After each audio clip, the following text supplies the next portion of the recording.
Welcome to the Social Hotelier podcast with me, Sam-Erik Ruttmann. Joining me today is Geoffrey Toffetti, the CEO of Frontline Performance Group, or FPG, a global leader in service-based sales solutions. With a career spanning from valet to C-suite, Geoffrey's journey reflects a deep commitment to hospitality. Under his leadership, FPG partners with over 2,000 across 100-plus countries, including iconic brands like Hilton, Hyatt, and Marriott, driving significant revenue growth. Fun fact, Geoffrey's upselling skills at his first job at the Florida's beach resort were so effective, he was promoted to manager because he was earning too much commission. I can relate to that. I had my first job also as a waiter, so we were all hustling at that time at a young age. Today, he's focused on bringing FPG's proven strategies to the food and beverage sector. So welcome, Geoffrey, and thanks very much for joining today. Thank you, Sam-Erik. It's great to be here. I'm really looking forward to this. You started your career at the front desk. What did that early experience teach you about human behavior that still guides your leadership skills today? Yeah, a few things probably. One, certainly being a frontline employee and being managed, it taught me a lot about how not to manage people, because you take people for granted and then you expect them to treat your guests, with amazing care, and they're not being cared for. So that was a huge influence on me later in life, that you treat your employees the way you want them to treat your guest. That was sort of the truism that I took away from that. And also that people, you can never prejudge a person when they walk up to the counter. You don't know anything about them, and it's really easy to get caught in the trap of assuming things about people. And I always used to say, I was also a valet for a time. I would get bigger tips from the guy who pulled up in a pickup truck coming straight from a construction site than a Mercedes, and it was a doctor. So you learn to never prejudge people. I would say those were the two biggest that I took away and still think about today. Yeah, I can relate to that because I also started my career behind the desk. One of the things was that we didn't have a computer screen to stare at and to kind of look down and then look up if we think the guest is there. But nowadays, I think it's one of the trickiest thing is to create that eye contact. So those first 7 seconds that the customer expects, that there is a welcoming feeling and so on. I think we were a little bit better about that without the screen. Won't you agree? I 100% agree. And I was fortunate enough to work at a private hotel, but the leadership team had been recruited away from a Ritz-Carlton. So they instituted all of the Ritz-Carlton kind of training and stuff, and body posture, tone of voice, eye contact, press your shirts, all of that was part of the deal. So I was fortunate to have that training very early on, but there's nothing more irritating than walking up to a counter and no one makes eye contact. It drives me crazy, because even just a nod, an acknowledgement, even if you're busy, you say, "I will be right with you. I'm so sorry," calms everyone down. Yes. But when you're waiting for them to look at you, it's so irritating. That's one of those things. When I walk into a hotel lobby, I immediately start scan around and see who's there, the staff, what are they noticing me? And I have to admit, I had the privilege of, I'm fortunate to live in a Ritz-Carlton residence when I lived in Dubai with my wife. And one of the things they did, they had somebody in the lobby. So you have always that contact with a person before you came to the desk. And you don't see that in all the hotels, which I think Ritz-Carlton did a very good job with that. Certainly. Yeah. The luxury class of hotels tend to do a pretty good job of that, but it's the full service mid-scale that I think there's opportunity to get a little better at that. Frontline employees are often underestimated. What's the biggest misconception hotel owners have about the revenue potential of their front desk and the service staff?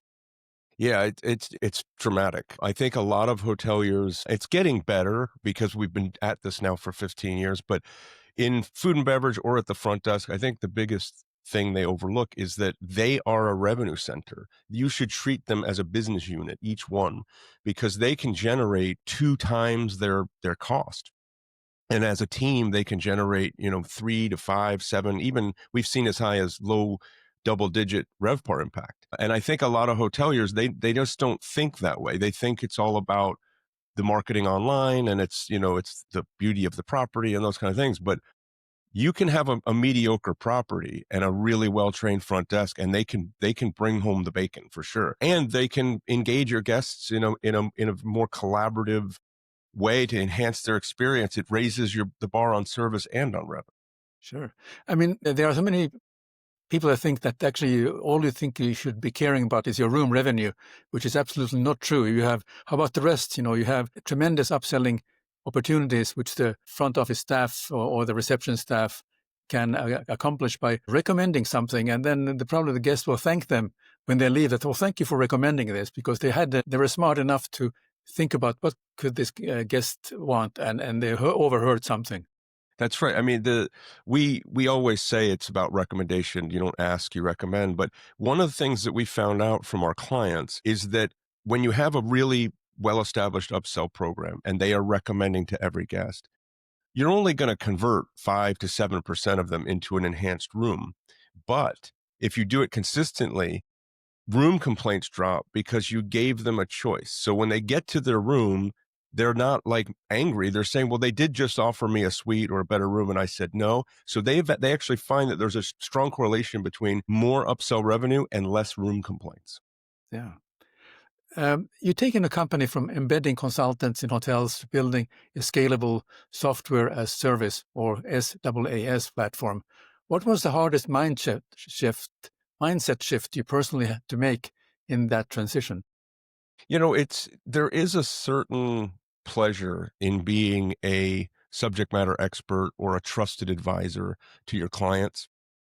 And I think our entire culture, it wasn't just me, our DNA is helping people. We're a tribe of people, because we were sending them into other environments. So the biggest mind shift was we're no longer going to have that level of contact. We're going to have to work through our tools and through our technology. And that took our culture probably a good year and a half to sort of adjust to. And so that was the big one, is not being face to face with customers as often and as frequently. Yeah. I mean, I have the same, in a very different context, that I was used to dealing with hotel guests at one time point in my career, then dealing with hotel owners, and also dealing with the lovely headquarters of a chain hotel. But then when that was over, then I had to come up with something else. And this is what I'm doing now, meeting people like you, very interesting people like you.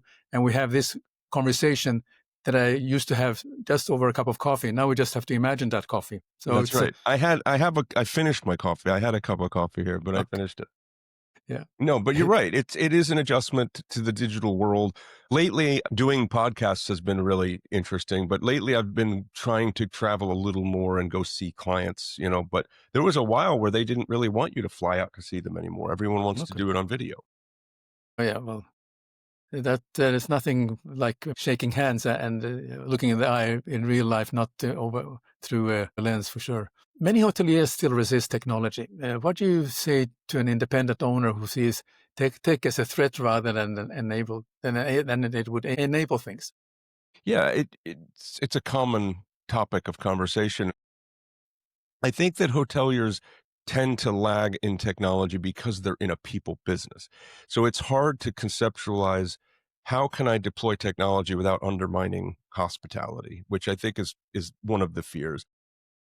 And in some cases, it's a well-founded fear, but we believe that right now, the technology that's available now and emerging now, particularly with AI, is that this technology can help support your people mission.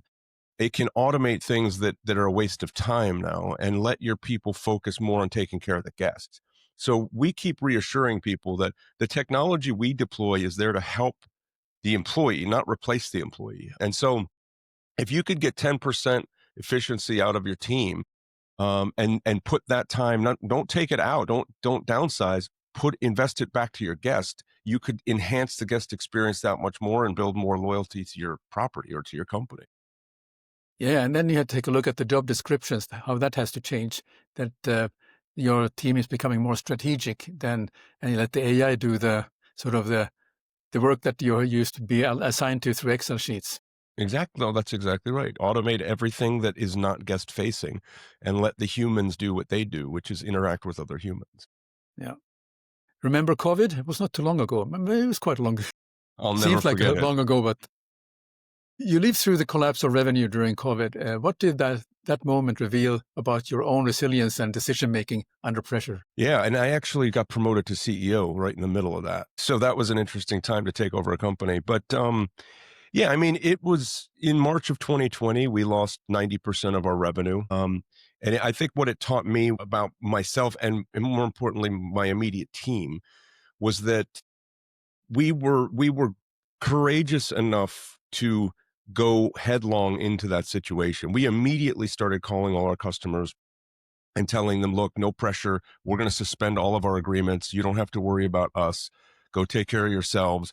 That was a big step, and allowed us to really reemerge from COVID on strong footing with our clients. But we managed to retain our entire senior leadership team. No one defected. We all took 60% pay cuts. We held on to the staff as long as we could. We did end up having to furlough, but we held on. It was months that we had no revenue and we were still paying people. So it taught me that the culture that we had built was sound, and that it was resilient. I like the word that you chose there, and that we could survive anything. And I think when we reemerged, we felt confident that there is nothing that the universe could throw at us that we wouldn't survive and come out the other side stronger and better for it. So I wouldn't wish it to ever happen again, but there is some silver linings in it from a business standpoint that, and even personally having to work from home, I was on the road three days a week for years, and I got to see my kids go through high school. I got to make them breakfast. That's something I was never able to do before. So COVID was brutal in a lot of ways, but it was also a gift in some ways. Yeah. For many, it was the same. Yeah. If you emphasize empowering frontline staff with confidence, when was a time in your career when your own confidence was challenged, and how did you overcome that? Wow. There's one that just jumps into the front of the line of probably many. When I was a young manager, I was like a middle manager. I'd left hospitality. I was in a different industry. My boss was a very accomplished business person, Harvard MBA, and I didn't go to college. I'm sort of a, autodidact. I taught myself what I know. And I had kind of a rough around the edges personality at the time. I guess I had kind of had a chip on my shoulder, and he called me out for it. And it was definitely shook my confidence. I thought I was riding high, and then I found out that I was irritating my peers and losing the confidence of the CEO. And so I just had to take a deep introspection and say, I'm either going to run from this situation and claim that they're wrong, or I'm going to take it to heart and adjust. And that's what I chose to do. And I emerged a much more influential executive because of that. And I also, there was also a time that I went through around that same time where my work schedule was brutal. I had a baby at home. It was awful. And I kind of deemed that period of my career the crucible. And I've come to understand in hindsight, looking backwards and dealing with younger people, there's almost every successful executive or entrepreneur has been through some period like that and the crucible. And when I see executives fail, it's normally because they skipped that part. They got promoted too early, or they avoided confrontation, and then they get to the really tough stuff and they're not equipped. That whole period of my life shook my confidence to the core, but I came back out of it feeling stronger about myself and more approachable and more influential executive for it. Yeah. Also, I think it's. Did you have a mentor early on in your career that kind of guided you, or were you on your own? So to speak? I was on my own, and I think that probably cost me a lot of pain, but made me very, tough and resilient. But yeah, find a mentor if you don't have one. If you're upwardly mobile and you're ambitious to climb, make sure you've got someone in your corner giving you good advice that will be brutally honest with you. Yeah. I mean, that's a great advice, Geoffrey. So if you could design the perfect hospitality leader of the future, what are some 3 threats that would be non-negotiable? 3 traits. Well, one that is true for everyone, in my opinion, is you got to be humble. And when you're humble, you can learn. If you're not humble, it's very difficult to develop. You've got to be willing to do the tough stuff. I despise what I call ivory tower leaders that will delegate but will never do or have never done. I think that is a really bad trait in a leader. So you'd be humble, you'd be willing to do the tough, dirty work that you're asking others to do, because that builds confidence in the leader. And I would say, be authentic. If you are an inauthentic person, you're going to have struggle to connect with your employees and to your guests, and they're going to see through it. So you put those three things together, and in my opinion, you have rock solid foundation to be a tremendous leader, because you're going to be open to learn, you're going to be open to feedback, you're willing to get your hands dirty, you're going to understand the details of your business. Because like right now, obviously I'm not on the front line of my business, but I know everything that's going on because I make myself do work sometimes, just to keep it fresh and make sure I understand the details of the work. And you have to be authentic, because they'll run from you if you're not. Yeah, absolutely. I mean, those are three great advice, and I think now part of the audience are hotel school students. So what you have given now are something. If they don't listen to any other episode or any of my podcasts, 300 podcasts, and listen to this one, they learn a lot. I appreciate that, and I will say to any students who are listening, it's very important that you recognize two things about your career. One is you will be graded or assessed on the quality of your work, 100%, but you will equally be assessed on the perception of the quality of your work. So you have to make sure that if you have ambition, you want to be upwardly mobile. It's not just do great work. It's make sure that people know that you're doing great work, or else you're going to get passed up by someone who's more out there, even though you might be doing the most work. That actually happened to me. I got passed up by someone who was an empty suit. It ultimately caught up to him, but it caused me a lot of consternation because I was the one carrying the department. So that would be another piece of advice for the young people starting their careers. Excellent. Your business blends hospitality, humanity, and technology. Which of those three pushes you out of your comfort zone the most, and why? That is a phenomenal question. I I'm not sure that any of them push me out of it right now, but when we were beginning the transition, the technology was definitely pushing us out of our comfort zone, out of my comfort zone, because we were all about human to human consulting and training on site. And we had to embrace a new reality for ourselves in technology. And that really made us very uncomfortable and feel insecure a little bit. And even our customers were like, we're not sure this is going to work. We like you guys coming on site. So there was a lot of trepidation about it, but it ended up working out great. And that's why I would say now I'm pretty comfortable with the balance that we've struck on those three. But what a probing question that is. Well, because it makes me think about myself a lot, and one of the things that hospitality, I think that maybe it's in my blood, and humanity, I think that's I've been through having quite a bit of experience through my life, work, and personal, that has helped me a lot. But technology is always something I'm very keen and very curious about, and I made a conscious decision for month of November. I was supposed to go to a conference that I've been going for annually to. And it's mostly of a networking.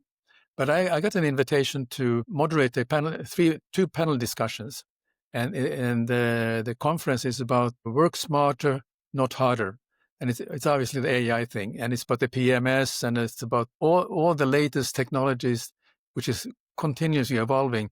And I realize I don't know enough of it, and I'm moderating a panel discussion, so I'm kind of already a little bit sweating about this too.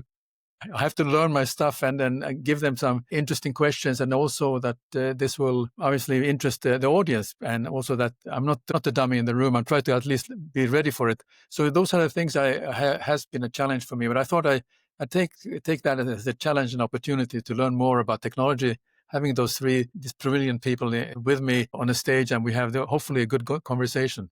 Well, I applaud you for taking the challenge, but it is an interesting topic to deep dive into. I don't think you'll have a hard time going down the YouTube rabbit hole about AI. But here, I would give you a keyword to search. It'll get you really well started, is ontology. Search ontology AI, and that'll take you right down the rabbit hole of semantic reasoning and agentic AI. Perfect. Thank you. Appreciate that. Yeah. I also made a decision in that conversation that I have with the panelists that avoid using the word AI.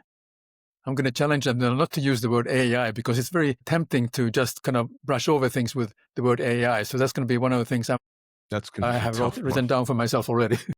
Yeah, they're not going to appreciate that very much, I think. But it's a great challenge. They have to use like semantic reasoning or something. They'll have to come Yeah. up with an alternative. Yeah. Very good. I love this conversation with you. You mentioned generational differences in the workforce. What surprised you and most about how Gen Z approaches hospitality compared to your own early career? Yeah, I think you alluded to it. There's so much dependence on technology, phones, screens, that there is a epidemic, I think, of a breakdown of social aptitude in the younger generation. I think it's actually getting better. The older Gen Zers, I think, are the ones struggling the most, the ones that were like in high school during the lockdowns. And then, so the rise of social media is like eye contact is a perfect example. There's a lot of young people that they struggle to make eye contact. So I think that, when I was young, we had computers, but they were green screen. I mean, they were not like they are now. There was no cell phones. I remember getting a pager as a manager, and I thought I had arrived because I had a pager. But so I think it's the fact that there has been a loss of some social acumen that is making it awkward for the younger people. But I think it's starting to get better. I think the pendulum is swinging back toward being more social. I see my younger son, that his generation is more social. So I have hope that it will improve, but that would be the biggest deficit or difference, I think.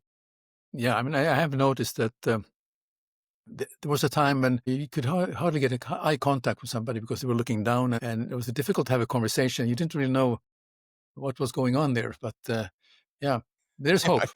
There is hope, yes. I love when you're talking to someone and they're looking up above your head. You just know they're not looking you in the eyes. It's such a strange sensation, but I think Yeah, it is getting better. yeah, yeah. So I said to someone I was training that if you are shy and you have a difficulty to have eye contact with someone, just look them slightly above in the middle above the eye. I mean, it almost looks like you are looking at them in the eye, and that will you don't feel creepy about it, and they will appreciate it. Yeah, yeah, you can look at their eyebrows, they're Yeah. not going to be able to tell the difference. Beyond business growth, what personal legacy do you want your work in hospitality to leave behind? We talk about this a lot internally. One of the things we don't advertise as much, we don't talk about as much, is the impact our programs have on the lives of the frontline people. We get testimonials back from them over the years. And I think what I would like my legacy to be, or the legacy of Frontline Performance Group to be, is that we fundamentally improved the perception of the frontline in such a way that it made it a more desirable job. They get treated better, they make more money, they have a higher quality of life, rather than being viewed as a necessary evil or an expense line on a P&L. They're viewed as a real contributor to the business. That would be the legacy that I'd want to leave. Great. Just a practical question with the hotel that has been what we have. Hotels has been around for several hundred years. We always have had that desk separating the staff and the guest. What is your view? Can we finally get rid of the desk?